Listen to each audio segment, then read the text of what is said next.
সুন্নিরা বিক্রি হয়েছে ইরানের টাকার কাছে, খারেজি বিক্রি হয়েছে আমেরিকার ডলারের কাছে, সুন্নিরা বিক্রি হয়েছে কামলিওয়ালা সোনার মদিনার কদমের কাছে।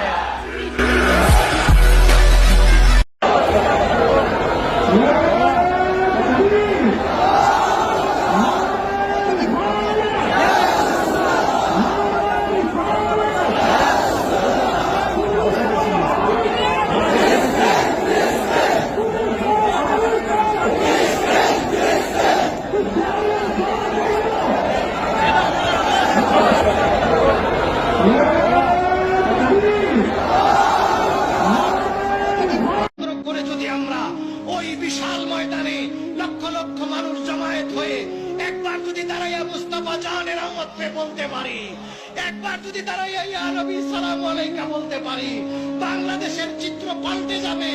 দয়াল নবী খুশি হয়ে যাবেন এবং ওই ময়দান খুশি হবে। যে ময়দান হাজার হাজার, যে ময়দান আজকে 50 বছর ধরে যে ময়দানে একবার দরুদ পড়া হয় নাই, যে ময়দানে ইয়া নবী সালামু আলাইকা বলা হয় নাই, ওই মাটির ময়দান কাঁদছে। আমরা রাসূলের গোলামরা যদি সেখানে দাঁড়িয়ে একটু সালাম করতে পারি, সে ময়দান জাগ্রত হয়ে উঠবে।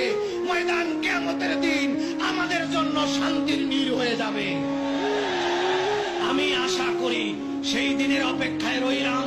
আমরা প্রাণ চেষ্টা করছি, সকল যত দরবার সমমনা দরবার আছে, সব পীর যার যার, দরবার যার যার, কিন্তু আমার নবীর প্রেম সবার। সব নবী প্রেমিক একত্রিত হয়ে অন্তত একটা, দুইটা, তিনটা দিনের জন্য বাংলার 15 কোটি মানুষকে যেন দেখাতে পারি যে আমরা সুন্নিরাও একত্র হয়েছি।